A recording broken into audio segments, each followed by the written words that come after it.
Let's bring in Jarrett Hill. He's the host of the Back to Reality podcast, correspondent for The Hollywood Reporter. We're back for more Plugged In with Nina and Jarrett. I want to go to Jarrett Hill, who is a political correspondent for The Hollywood Reporter. Welcome back to reality. I'm your host, Jarrett Hill, joining you from a little bit of a different set of digs. We are at Universal Studios in Los Angeles.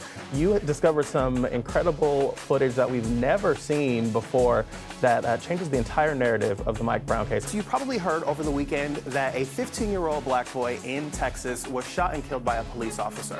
This case has taken a lot of different turns. Obviously, the first time we heard about this case, the police officer had noted that the car was moving backward toward him in a, quote, aggressive manner, however we define that actually happening. So I wanted to talk about what is speculative right now. First of all, we don't know if this crime was religiously motivated. There are definitely people who believe it was, according to the father, even as Ann was just saying, the father has spoken out saying that he believes that this was religiously motivated because of some animosity between them. We know that there was some kind of a neighbor's dispute, possibly over a parking situation, but we're not really sure on all that information. All of that kind of stuff right now is still speculative. Let's do a word association.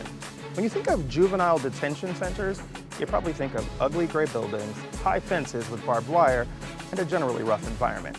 But here in Los Angeles County, specifically in Malibu, they're turning all that on its head at the brand new campus Kilpatrick. This man has a tale to tell. It is the #1 question that everyone is asking this morning. Was Melania Trump's speech plagiarized from Michelle Obama? Like she says, the height of your achievements is the reach of your dreams. And I said aloud, and your willingness to work for it. And I thought, wow, that's weird. Whoa, that is weird. Here's the absolutely remarkable thing, is that, you know, there's more than 1,000 journalists in Cleveland. And frankly, without your tweets, I don't think anybody necessarily would have brought it up. And you are, I mean, you're a former CNNer, if I'm not mistaken. I mean, you have a journalist background, you write for the Huffington Post. It's not like you're not someone who hasn't been paying attention. You've been paying attention to this sort of stuff for a long time. Where are you now in your career? Is this something that will change? I really love you right now. No, I don't know where this is going to go. I think employment might be right. one place. Again, yes. to that end, we'll put up the full screen. I want to talk about Reggie's character, and there's like this tension. I always ask the question of like, is it sexual tension if only one person feels it, right? Because like, it seems like there is something between Sam and Reggie, and then sometimes you're like, maybe she ain't feeling him at all. You can't really tell. Talk to me about Reggie's character and like that tension for him of wanting to be with her.